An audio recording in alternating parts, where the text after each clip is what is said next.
ನಾನು ನನ್ನ ಅಸ್ವಸ್ಥ ಹೆಂಡತಿಯಿಂದ ತುಂಬ ಬೇಸತ್ತು ಹೋಗಿದ್ದೆ. ಅವಳು ಯಾವಾಗಲೂ ಬೆಡ್ನಲ್ಲೇ ಮಲಗೇ ಇರ್ತಾ ಇದ್ಲು. ನಾನು ಒಂದು ಸಾಮಾನ್ಯ ಆಗಿರುವ ಹುಡುಗಿ ಜೊತೆ ಫ್ರೆಂಡ್ ಆದೆ. ಅವಳು ಒಂದು ಉಪಾಯ ಹೇಳಿದ್ಲು. ನಾನು ಅದನ್ನು ಮಾಡಿ ನೋಡಿದ್ರೆ ನನ್ನ ಹೆಂಡತಿ. ನನ್ನ ಹೆಸರು ಶಶಾಂಕ್. ನಾನು ಮಿಡಲ್ ಕ್ಲಾಸಲ್ಲಿ ಬೆಳೆದಿದ್ದದು. ನಾನು ಒಂದು ಹುಡುಗಿನ ಇಷ್ಟಪಡ್ತಾ ಇದ್ದೆ. ಆದರೆ ಆ ಹುಡುಗಿ ಮನೆಯಲ್ಲಿ ಅವಳು ಎಂಗೇಜ್ಮೆಂಟ್ ಮಾಡಿದರು. ನಮ್ಮ ಮನೆಯಲ್ಲೂ ಇಂಥದಕ್ಕೆಲ್ಲ ಒಪ್ತಾ ಇರಲಿಲ್ಲ. ನಾವು ಪ್ಲ್ಯಾನ್ ಮಾಡಿ ಓಡಿ ಬಂದ್ವಿ. ಅವಳು ನೋಡಲು ತುಂಬ ಚೆನ್ನಾಗಿದ್ಲು. ನಾನು ಅವಳನ್ನು ನೋಡಿ ಮನಸಾರಿ ಸೋತೋಗಿದ್ದೆ. ನನಗೆ ಅವಳು ಇಲ್ಲದೆ ಜೀವನ ಮಾಡಲು ಆಗ್ತಾ ಇರಲಿಲ್ಲ. ನಾನು ಅವಳು ಓಡಿ ಬಂದ್ವಿ. ಬಂದು ಒಂದೆರಡು ದಿನ ಹೋಟೆಲ್ನಲ್ಲಿದ್ವಿ. ಮತ್ತೆ ನಾವು ರಿಜಿಸ್ಟರ್ ಮ್ಯಾರೇಜ್ ಮಾಡ್ಕೊಂಡ್ವಿ. ನನ್ನ ಹತ್ರ ಸ್ವಲ್ಪ ಹಣ ಇತ್ತು. ಅವಳ ಮನೆಯಿಂದ ಹಣ ತಂದಿದ್ಲು. ಅವಳ ಮಾಲೆ ಮತ್ತು ಕಿವಿ ಓಲೆ ಮಾರಿ ಸ್ವಲ್ಪ ಹಣ ಆಯಿತು. ನಾವು ಹೋಗಿ ಒಂದು ಬಾಡಿಗೆ ಮನೆ ಕೇಳಿದ್ವಿ. ಅದು ಮಾಡಿ ಮನೆ ಆಗಿತ್ತು. ಮೇಲಿನ ಮನೆ ಖಾಲಿ ಇತ್ತು. ಹಾಗೆ ಅಲ್ಲಿಗೆ ಹೋದ್ವಿ. ಸ್ವಲ್ಪ ಬೇಕಾದ ಸಾಮಾನು ತಗೊಂಡ್ವಿ. ನಾನು ಮುಂದೆ ಇರುವ ಒಂದು ಶಾಪನ್ನು ಬಾಡಿಗೆ ಕೇಳಿದ್ದೆ. ಯಾಕೆಂದರೆ ನಾನು ಬಟ್ಟೆ ಹೊಲಿಯೋ ಕೆಲಸ ಮಾಡ್ತಾಯಿದ್ದೆ. ಅದು ತುಂಬ ಸ್ಟೈಲಿಶ್ ಆಗಿ. ನನ್ನ ಅಪ್ಪನಿಗೆ ಅದೇ ಕೆಲಸ ಇತ್ತು. ನಾನು ಅಪ್ಪನ ಜೊತೆ ಸೇರಿ ಅದೇ ಕಲ್ತ್ಕೊಂಡಿದ್ದೆ. ನನ್ನ ಹೆಂಡತಿ ಹೆಸರು ಸೌಮ್ಯ ಆಗಿತ್ತು. ಅವಳು ಡಿಗ್ರಿ ಕಂಪ್ಲೀಟ್ ಮಾಡಿದ್ಲು. ಅವಳು ಹೇಳಿದ್ಲು, ನಾನು ಜಾಬ್ಗೆ ಹೋಗ್ತೀನಿ, ನಾವು ಮತ್ತೆ ಸೆಟಲ್ ಆದಮೇಲೆ ಮುಂದೆ ಪ್ಲ್ಯಾನ್ ಮಾಡೋಣ ಅಂತ ಅಂದ್ಕೊಂಡಿದ್ವಿ. ಹಾಗೆ ಅವಳಿಗೂ ಒಂದು ಕಂಪ್ನಿಯಲ್ಲಿ ಕೆಲಸ ಸಿಕ್ಕಿತ್ತು. ನಾವಲ್ಲಿ ಬಟ್ಟೆ ಹೊಲಿಯೋ ಕೆಲಸ ಸ್ಟಾರ್ಟ್ ಮಾಡಿದೆ. ಮೊದಲು ಸ್ವಲ್ಪ ಡಲ್ ಆಗಿತ್ತು ಬಟ್ಟೆ ಹೊಲಿಯೋ ಕೆಲಸದಲ್ಲಿ. ಬಟ್ಟೆ ಯಾರೂ ಕೊಡ್ತಾನೇ ಇರಲಿಲ್ಲ. ಮತ್ತೆ ಒಬ್ಬೊಬ್ಬರಿಗೆ ಕೊಡ್ತಾಯಿದ್ರು. ನಾನು ಹೊಲಿಯೋದನ್ನು ನೋಡಿ ಬೇರೆಯವರು ಹೇಳಿ ಹಾಗೆ ಹೀಗೆ ತುಂಬ ಬಟ್ಟೆ ಬರೋದಕ್ಕೆ ಸ್ಟಾರ್ಟ್ ಆಗಿತ್ತು. ಅವಳ ಮನೆ ಎಲ್ಲ ಕೆಲಸ ಮಾಡಿ ಆಫೀಸ್ಗೆ ಹೋಗ್ತಾ ಇದ್ಲು. ಅವಳು ಹೋಗುವಾಗ ನಾನು ಅವಳ ಜೊತೆಯಲ್ಲೇ ಹೋಗಿ ಮತ್ತೆ ಬರುವಾಗ ವಾಪಸ್ ಬರ್ತಾ ಇದ್ದೆ. ಒಂದು ದಿನ ಹೀಗೆ ಮೇಲೆ ಹೋಗುವಾಗ ನಾನು ಮುಂದೆ ಇದ್ದೆ, ಅವಳು ಹಿಂದೆ ಇದ್ಲು. ಕಾಲು ಸ್ಲಿಪ್ಪಾಗಿ ಸ್ಟೆಪ್ನಲ್ಲಿ ಬಿದ್ದೋದ್ಲು ಪಾಪ. ಕೆಳಗಿನವರೆಗೆ ಉಳ್ಕೊಂಡು ಬಂದಿದ್ಲು. ಅವಳು ಜ್ಞಾನನೂ ತಪ್ಪಿದ್ಲು. ನಾನು ಆ ಕೂಡಲೇ ಅವಳನ್ನು ಆಸ್ಪತ್ರೆಗೆ ಕರ್ಕೊಂಡು ಹೋದೆ. ಅಲ್ಲಿ ಎಲ್ಲ ಟ್ರೀಟ್ಮೆಂಟ್ ಮಾಡಿದ್ರು. ಮತ್ತು ಸ್ಕ್ಯಾನಿಂಗ್ ಮಾಡಿ ನೋಡಿದಾಗ ಅವಳು ಸೊಂಟದ ಮೂಳೆ ಮುರಿದಿತ್ತು. ಮತ್ತು ಹೇಳಿದ್ರು ಅದೇನೋ ಸರಿಯಾಗುತ್ತೆ, ಆದರೆ ಅದರ ಹತ್ತಿರ ಇರುವ ನರನೂ ಡ್ಯಾಮೇಜ್ ಆಗಿದೆ. ಅದು ಸರಿ ಆಗುತ್ತೋ ಇಲ್ವೋ ಗೊತ್ತಿಲ್ಲ, ನಮಗೆ ಹೇಳೋದಕ್ಕಾಗಲ್ಲ. ಅವಳು ಇನ್ನೂ ಮಲಗೇ ಇರಬೇಕು, ಬೇರೆ ಸೊಲ್ಯೂಷನ್ ಇಲ್ಲ ಅಂತ ಹೇಳಿದ್ರು. ನನಗೆ ಇದನ್ನು ಕೇಳಿ ತುಂಬ ಅಂದರೆ ತುಂಬ ನೋವಾಯಿತು, ಬೇಸರ ಕೂಡ ಆಯಿತು. ಆದರೆ ಏನು ಮಾಡೋಕ್ಕಾಗುತ್ತೆ? ಅವಳನ್ನು ನಾನೇ ನೋಡ್ಕೊತಿದ್ದೆ.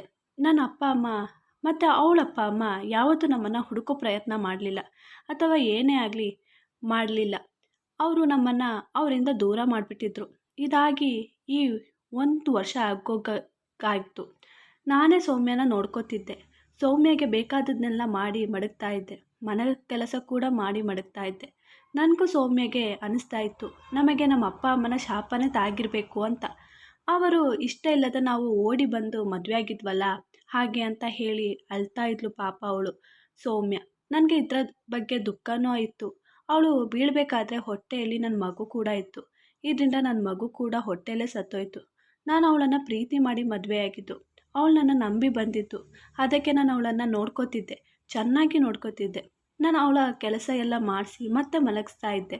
ನನಗೆ ಇದರ ನಡುವೆ ಕೂಡ ಕೆಲಸ ಕೂಡ ಮಾಡಬೇಕಾಗಿತ್ತು. ಆದರೆ ಮನೆ ಕೆಲಸ ತೀರೋ ಹಾಗೆ ಇರಲಿಲ್ಲ. ಎಷ್ಟೇ ಬೇಗ ಮಾಡಿದ್ರೂ ಲೇಟಾಗಿ ಹೋಗ್ತಾ ಇದ್ದೆ ಟೈಲರಿಂಗ್ ಶಾಪ್ಗೆ.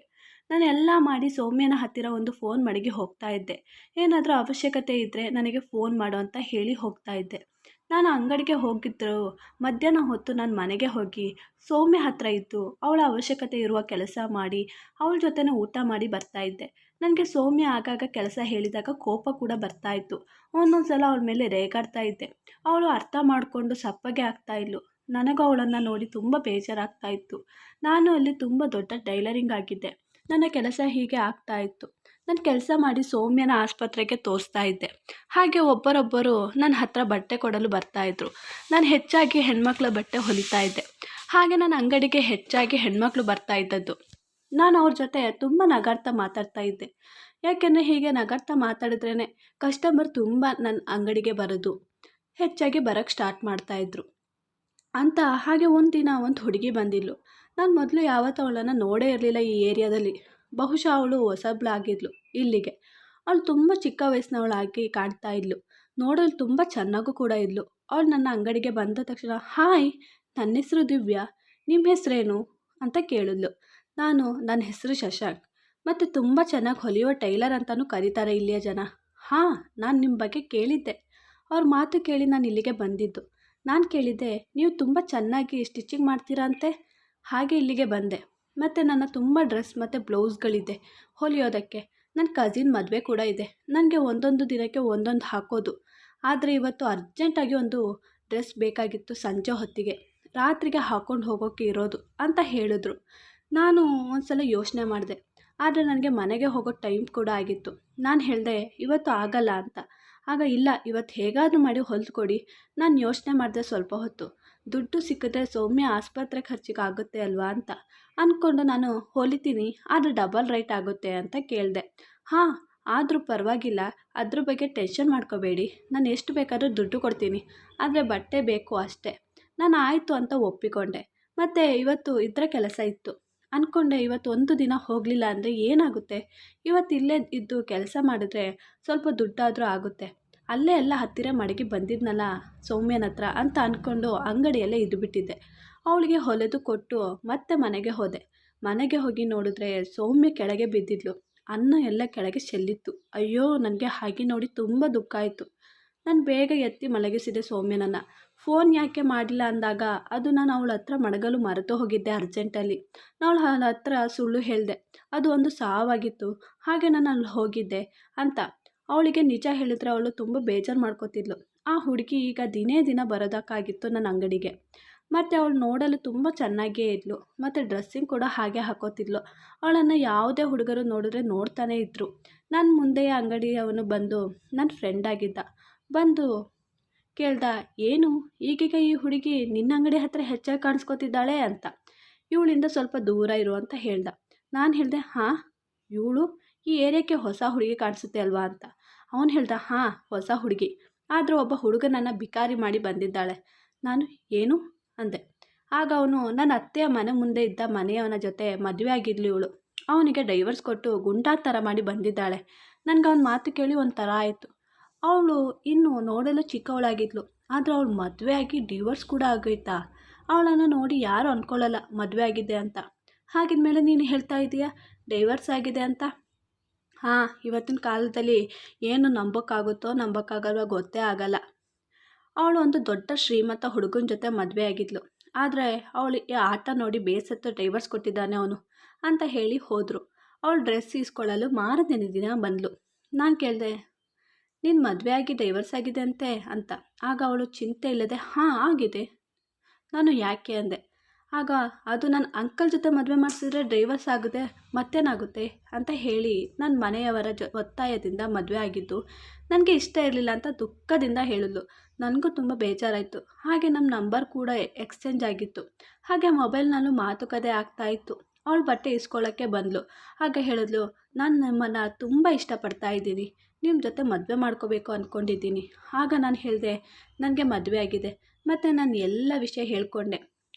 ಆಗ ಅವಳು, ನೋಡಿ ನೀವು ಎಷ್ಟು ಅಂತ ಆ ಬೆಡ್ ಪೇಷಂಟ್ನ ನೋಡ್ಕೊಂಡಿರ್ತೀರಾ, ಈಗಲೇ ನೋಡಿ ನೋಡಿ ನೋಡಿ ತುಂಬ ಬೇಕಾಗ್ಬಿಟ್ಟಿದ್ದೀರಾ, ಇನ್ನೂ ನೋಡಿದ್ರೆ ಅಷ್ಟೇ, ಮತ್ತು ನಿಮಗೆ ಜೀವನದ ಪೂರ್ತಿ ಹೀಗೆ ಇರೋಕ್ಕಾಗಲ್ಲ. ನಿಮ್ಮದೇ ಆದ ಲೈಫ್ ಇದೆ, ಆಸೆ ಇದೆ, ಅದಕ್ಕೋಸ್ಕರ ನಿಮ್ಮ ಜೀವನ ತ್ಯಾಗ ಮಾಡೋ ಅವಶ್ಯಕತೆ ಇಲ್ಲ. ನನಗೆ ಅನಿಸುತ್ತೆ ನೀವು ನಿಮ್ಮ ಹೆಂಡತಿನ ಈ 1 ವರ್ಷ ನೋಡಿದೆ ಹೆಚ್ಚು ಅಂತ. ಮತ್ತೆ ಕೇಳಿ, ಈಗಿನ ಕಾಲದಲ್ಲಿ ಯಾರು ಹೀಗೆ ನೋಡ್ಕೋತಾರೆ? ಸಾಕು ಸೇವೆ ಮಾಡಿದ್ದು, ಇನ್ನು ನಿಮ್ಮ ಲೈಫ್ ಬಗ್ಗೆ ಯೋಚನೆ ಮಾಡಿ, 2 ದಿನ ಟೈಮ್ ಕೊಡ್ತೀನಿ ಅಂತ ಹೇಳಿ ಅಲ್ಲಿಂದ ಅವಳು ಡ್ರೆಸ್ ತಗೊಂಡು ಹೋದ್ಲು. ನಾನು ಇದರ ಬಗ್ಗೆನೇ ಯೋಚನೆ ಮಾಡ್ತಾ ಇದ್ದೆ. ಅವಳು ಹೇಳೋದು ಸರಿ ಇತ್ತು. ನನಗೂ ಇಷ್ಟು ಒಳ್ಳೆ ಹುಡುಗಿ ಆಫರ್ ಕೊಡ್ತಾ ಇದ್ದಾಳೆ, ನಿರಾಕರಿಸ್ಬಾರ್ದು ಅಂತ ಮನಸ್ಸಲ್ಲಿ ಅಂದ್ಕೊಂಡೆ. ನಾನು ಅವಳಿಗೆ ಸಮ್ಮತಿ ಕೊಟ್ಟೆ. ಮತ್ತು ಹೇಳಿದೆ, ಸೌಮ್ಯ ಅಂತೂ ಏನು ಮಾಡೋದು ಅಂತ. ಆಗ ಅವಳು ಹೇಳಿಕೊಟ್ಟದನ್ನು ಕೇಳಿ ದಂಗಾಗಿ ಹೋಗಿಬಿಟ್ಟಿದ್ದೆ. ಆದರೆ ಐಡಿಯಾ ತುಂಬ ಚೆನ್ನಾಗಿಯೇ ಇತ್ತು. ಇದರಲ್ಲಿ ನಾನು ಅಪರಾಧಿ ಹಾಗೆ ಸಿಗ್ತಾನೂ ಇರಲಿಲ್ಲ. ಅವಳು ಹೇಳಿದ್ಲು, ನೀನು ದುಡ್ಡಿನ ಬಗ್ಗೆ ಟೆನ್ಷನ್ ಬೇಡ, ನೀನು ಅಲ್ಲಿ ಇದೇ ಥರ ಟೈಲರಿಂಗ್ ಶಾಪ್ ಮಡಗು, ನಾವು ಬೇರೆ ಕಡೆ ಹೋಗಿ ಸೆಟ್ಲ್ ಆಗೋಣ. ನಾನು ನನ್ನ ಗಂಡನ ಹತ್ರ ಡೈವರ್ಸ್ ಕೊಡಬೇಕಾದ್ರೆ ನನಗೆ ಪರಿಹಾರ ಕೊಟ್ಟಿದ್ರು ಅಂತ ಹೇಳಿದ್ಲು. ಹಾಗೆ ಒಂದು ದಿನ ಪ್ಲ್ಯಾನ್ ಮಾಡಿ, ನಾನು ಅವತ್ತು ಕೆಲಸಕ್ಕೆ ಹೋಗಿರಲಿಲ್ಲ. ಪ್ಲ್ಯಾನ್ ಪ್ರಕಾರ ಸೌಮ್ಯನನ್ನು ಮಾಡಿಗೆ ಕರ್ಕೊಂಡು ಹೋದೆ. ನಾವು ಅಲ್ಲಿ ಶಿಫ್ಟ್ ಆದಮೇಲೆ ಮಾಡಿ ಮೇಲೆ ಯಾರೂ ಬರ್ತಾ ಇರಲಿಲ್ಲ. ಅದು ಮಧ್ಯಾಹ್ನದ ಸಮಯ ಆಗಿತ್ತು, ತುಂಬ ಬಿಸಿಲಿತ್ತು. ನಾನು ಅವಳನ್ನು ಅಲ್ಲಿಗೆ ಕರ್ಕೊಂಡು ಹೋದೆ. ಅವಳು, ಯಪ್ಪಾ ಎಷ್ಟು ಬಿಸಿಲಿದೆ, ಬೇಡ ಮನೆ ಕರ್ಕೊಂಡೋಗು ಶಶಾಂಕ್, ಹೋಗಲಿ ಅಂತ ಕೇಳಿದ್ಲು. ನಾನು, ಇನ್ನು ಮನೆಗಲ್ಲ, ಸಾಕು ನಿನ್ನ ನಾನು ನೋಡಿದ್ದು, ನಿನ್ನ ನೋಡಿ ನೋಡಿ ನನ್ನ ಅರ್ಧ ಜೀವ ಹೋಗಿದೆ, ಜೀವನ ನನಗೆ ನರಕ ಅನಿಸ್ಬಿಟ್ಟಿದೆ, ನನಗಿನ್ನು ನಿನ್ನ ನೋಡಿಕೊಂಡು ಇರೋಕ್ಕೆ ಆಗಲ್ಲ, ನನಗೆ ನನ್ನದೇ ಆದ ಜೀವನ ಇದೆ, ಇಡೀ ಜೀವನ ನಿನ್ನ ನೋಡ್ಕೊಂಡು ಕಳೆದ್ರೆ ನನ್ನ ಜೀವನ ಅದಕ್ಕೆ ನಾನು ಒಂದು ತೀರ್ಮಾನಕ್ಕೆ ಬಂದಿದ್ದೀನಿ. ನಾನು ನಿನ್ನ ಬಿಟ್ಟು ಹೋಗ್ತಾ ಇದ್ದೀನಿ, ಅದು ಹೊಸ ಜೀವನ ಸ್ಟಾರ್ಟ್ ಮಾಡಲು. ನೀನು ಇಲ್ಲೇ ಇದ್ದು ಇದ್ದು ಬಿಸಿಲು, ರಾತ್ರಿ ರಾತ್ರಿಯಲ್ಲಿ ಚಳಿ, ತಿನ್ನಲು ಇಲ್ಲದೆ ಸಾಯ್ತೀಯ. ಆಗ ಸೌಮ್ಯ, ನೋಡು ಶಶಾಂಕ್, ನನ್ನ ಜೊತೆ ಹಾಗೆ ಮಾಡಬೇಡ, ಪ್ಲೀಸ್ ಪ್ಲೀಸ್ ಅಂತ ಎಷ್ಟೇ ಕೇಳಿದ್ರು ನಾನು ಕೇಳಲೇ ಇಲ್ಲ. ನಾನು ಅವಳು ಕೈಯನ್ನು ಕಟ್ಟಿ ಹಾಕಿದೆ ಮತ್ತು ಬಾಯಿಗೆ ಪ್ಲಾಸ್ಟರ್ ಹಾಕಿ ವೀಲ್ ಚೇರನ್ನು ಲಾಕ್ ಮಾಡಿ ಅಲ್ಲಿಂದ ಬೇಗ ಬಂದೆ. ಬಟ್ಟೆ ಎಲ್ಲ ಪ್ಯಾಕ್ ಮಾಡಿಕೊಂಡೆ. ನಾವು ಪ್ಲ್ಯಾನಿನ ಪ್ರಕಾರ ರಾತ್ರಿ ಹೋಗೋದಾಗಿತ್ತು. ನಾವು ಹೋದ್ವಿ ರಾತ್ರಿ ಹೊತ್ತು. ಅವಳು ರೆಡಿಯಾಗಿ ನನ್ನನ್ನು ಕಾಯ್ಕೊಂಡು ನಿಂತಿದ್ಲು. ನಾವು ಬೇರೆ ಕಡೆ ಹೋಗಿ ಸೆಟಲ್ ಆದ್ವಿ. ನನ್ನ ಮೊಬೈಲ್ನಿಂದ ಸಿಮ್ ತೆಗೆದು ಹಾಕಿಬಿಟ್ಟಿದ್ದೆ. ಹಾಗೆ ಇಲ್ಲಿ ಬಂದು 1 ವರ್ಷ ಆಯಿತು. ಆದರೆ ನಾವು ಮದುವೆಯಾಗಿ 5 ತಿಂಗಳಲ್ಲೇ ದಿವ್ಯ ಮಗುನ ಹೆತ್ತಿದ್ಲು. ಅವಳು ನನಗೆ ಮೋಸ ಮಾಡಿದ್ಲು. ಅವಳು ಹೇಗಾದರೂ ಈ ಮಗುನ ನನ್ನ ಕೈಗೆ ಒಪ್ಪಿಸಬೇಕಾಗಿತ್ತು. ಅದು ಮಾಡಿ ಅಲ್ಲಿಂದ ಜಾಗ ಖಾಲಿ ಮಾಡಿಬಿಟ್ಟಿದ್ಲು. ನಾನೀಗ ಮಗುನ ಹೇಗೆ ನೋಡ್ಕೊಳ್ಳೋದು ಅನ್ನೋ ಪ್ರಶ್ನೆಯಲ್ಲಿದ್ದೆ. ಇದು ಯಾರ ಮಗು ಆಗಿತ್ತೋ ಏನೋ ಗೊತ್ತಿರಲಿಲ್ಲ. ಆಗ ನನಗೆ ಸೌಮ್ಯನ ನೆನಪಾಯಿತು. ಮತ್ತೆ ಅಂದ್ಕೊಂಡೆ ಅವಳು ಸತ್ತಿರಬೇಕು ಅಂತ. ಹಾಗೆ ಆ ಸಿಮ್ ತೆಗೆದು ಮತ್ತೆ ಮೊಬೈಲ್ಗೆ ಹಾಕಿದೆ. ನನ್ನ ಫ್ರೆಂಡ್ಗೆ ಫೋನ್ ಮಾಡಿದೆ. ಅವಳು, ನೀನು ಎಲ್ಲೋ ಹೋಗಿದ್ದೀಯಾ ಅಂತ ಕೇಳ್ದ ಅವನು. ನಾರ್ಮಲ್ ಆಗಿಯೇ ಮಾತಾಡ್ತಾ ಇದ್ದ. ಹಾಗೆ ಮಾತುಕತೆ ಆಗಿ ನಾನು ಸೌಮ್ಯನ ಬಗ್ಗೆ ಕೇಳಿದೆ. ಆಗ ಅವನು ಹೇಳಿದ್ದನ್ನು ಕೇಳಿ ದಂಗಾಗಿ ಹೋಗಿಬಿಟ್ಟಿದ್ದೆ. ಅವನು ಹೇಳ್ದ, ಅಯ್ಯೋ ಸೌಮ್ಯ ಈಗ ತುಂಬ ಚೆನ್ನಾಗಿ ನಡೀತಾ ಇದ್ದಾಳೆ. ಅದು ಅಲ್ಲದೆ ಅವಳ ಜೊತೆ ಅವಳ ತಂದೆ ತಾಯಿಯನ್ನು ಇಲ್ಲಿ ಕರ್ಸ್ಕೊಂಡಿದ್ದಾಳೆ. ಜಾಬ್ ಮಾಡ್ಕೊಂಡು ತುಂಬ ಹ್ಯಾಪಿಯಾಗಿದ್ದಾಳೆ ಅಂತ ಹೇಳಿದ್ದ. ನಾನು ಏನು, ಅವಳ ಕಾಲು ಸರಿ ಆಗ್ತಾ? ಆಗ ಹಾಂ ಅಂದ. ನಾನು ಆ ಕೂಡಲೇ ಯೋಚನೆ ಮಾಡಿದೆ. ಆ ಮಗುನ ಕರ್ಕೊಂಡು ಅಲ್ಲಿಗೆ ಹೋದೆ. ಅವಳ ಜೊತೆ ಕ್ಷಮೆ ಕೇಳಿದ್ರೆ ಅಂತ ನಾನು ಹೋಗಿ ಕ್ಷಮೆ ಕೇಳಿದೆ. ಆಗ ಅವಳು, ಕ್ಷಮೆ ನಿನ್ಗ? ನೆವರ್. ನಾನು ಲೈಫ್ ಪಾರ್ಟ್ನರ್ ಚೂಸ್ ಮಾಡಬೇಕಾದ್ರೆ ತುಂಬ ದೊಡ್ಡ ತಪ್ಪು ಮಾಡಿಬಿಟ್ಟಿದ್ದೆ. ಆದರೆ ನೋಡು, ದೇವರು ನನಗೆ ನೀನು ಹೋದ್ಮೇಲೆ ನನ್ನ ಕಾಲು ಸರಿ ಮಾಡಿಸಿದ್ದು. ಓ ಹೇಗೆ ಅಂತನಾ? ನೀನು ಬಿಟ್ಟು ಹೋದೆ ನನ್ನನ್ನು ಆ ಪಾಡಿಗೆ. ಒಂದು ದಿನ ಅಲ್ಲೇ ಇದ್ಬಿಟ್ಟಿದ್ದೆ ನಾನು. ಮತ್ತು ದೇವ್ರ ಹತ್ರ ತುಂಬ ಅಳುತ್ತಾ ಪ್ರಾರ್ಥನೆ ಮಾಡಿದ್ದೆ. ನನ್ನ ಮೇಲೆ ಕಾನ್ಫಿಡೆನ್ಸ್ ಮಡಗಿ ಕಾಲಿಗೆ ಬೋಜು ಕೊಟ್ಟು ಎದ್ದೆ. ತುಂಬ ನೋವಾಯಿತು. ಆದರೆ ನೀನು ಕೊಟ್ಟ ನೋವಿನಿಂದ ಕಮ್ಮಿನೇ ಇತ್ತು. ಹಾಗೆ ನನಗೆ ಸರಿಯಾಗಿ ನಡೆಯೋದಕ್ಕೆ ಆಗ್ತಾ ಇರಲಿಲ್ಲ. ಆದರೂ ನಡ್ಕೊಂಡು ಹೋದೆ. ಮತ್ತು ನನ್ನ ಮನೆಗೆ ಹೋಗಿ ಅಪ್ಪ ಅಮ್ಮನಿಗೆ ಕಾಲು ಹಿಡ್ಕೊಂಡು ನಾನು ಮಾಡಿದ ತಪ್ಪಿಗೆ ಕ್ಷಮೆ ಕೇಳಿದೆ. ಅವರನ್ನು ನನ್ನ ಜೊತೆ ಕರ್ಕೊಂಡು ಬಂದೆ. ಅಮ್ಮ ಸ್ವಲ್ಪ ದಿನ ನನಗೆ ಮಾಲಿಷ್ ಮಾಡಿ ಆಯುರ್ವೇದ ಔಷಧಿ ಮಾಡಿ ಸರಿ ಮಾಡಿದ್ರು. ಈಗ ನೋಡು ನಾನು ಹೇಗೆ ಇದ್ದೀನಿ ಅಂತ. ಈಗ ನಿನ್ನ ಅಗತ್ಯ ನಿಜವಾಗ್ಲೂ ನನಗಿಲ್ಲ. ಮತ್ತು ಈ ಮಗು ನಿನ್ನದೋ ಅಥವಾ ಅಂತ ಹೇಳಿ ನಗಾಡಿದ್ಲು. ಮತ್ತು ಹೇಳಿದ್ಲು, ನೀನು ನನ್ನ ಲೈಫಿನಿಂದ ಹೋಗಬೇಕಿತ್ತು ಕಾಣುತ್ತೆ ನನ್ನ ಕಾಲು ಬರೋದಕ್ಕೆ. ಇಲ್ಲ ಅಂದರೆ ವರ್ಷಗಟ್ಟಲೆ ಹೀಗೆ ಬೆಡ್ನಲ್ಲಿ ಇರ್ತಾಯಿದ್ದೆ. So thank you. ಮಿಸ್ ಮಾಡಿದೆ. ಈ ತಿಂಗಳಲ್ಲಿ ನನ್ನ ಮದುವೆ ಇದೆ. ಅದು ನನ್ನ ಅಪ್ಪ ಅಮ್ಮ ನೋಡಿರೋ ಹುಡುಗನ ಜೊತೆ. ಮರಿದೆ ಬಾ. ಮತ್ತು ಈ ಬೇಬಿನೂ ಕರ್ಕೊಂಡು ಬಾ. ಓಕೆ, ಇನ್ನೂ ಹೋಗ್ಬೋದು ನೀನು ಇಲ್ಲಿಂದ. ಹೋಗ್ತಾ ಹೋಗ್ತಾ ಡೋರ್ ಕ್ಲೋಸ್ ಮಾಡಿ ಹೋಗು ಅಂತ ಹೇಳಿದ್ಲು. ಅಂತ ಹೇಳಿ ನನ್ನನ್ನು ಕಳಿಸ್ಬಿಟ್ಲು. ನನಗೆ ನಾನು ಮಾಡಿದ ತಪ್ಪಿಗೆ ತುಂಬ ನೋವಾಯಿತು. ಮತ್ತು ಈಗ ನನ್ನ ಗತಿ ಮೊದಲಿಂದ ತುಂಬ ಕೆಟ್ಟದಾಗಿಬಿಟ್ಟಿತ್ತು. ಈ ಮಗು ಬಿಟ್ಟು ಬೇರೆ ಕೆಲಸ ಕೂಡ ಮಾಡೋದಕ್ಕಾಗ್ತಾ ಇರಲಿಲ್ಲ. ಹೇಳಿ ನೀವೇ, ನಾನು ಏನು ಮಾಡಲಿ ಈಗ ಈ ಸಿಚುವೇಷನಲ್ಲಿ? ಈ ವಿಡಿಯೋ ಇಷ್ಟವಾದಲ್ಲಿ ಪ್ಲೀಸ್ ನನ್ನ ಚಾನಲ್ನ ಲೈಕ್ ಆ್ಯಂಡ್ ಸಬ್ಸ್ಕ್ರೈಬ್ ಮಾಡಿ.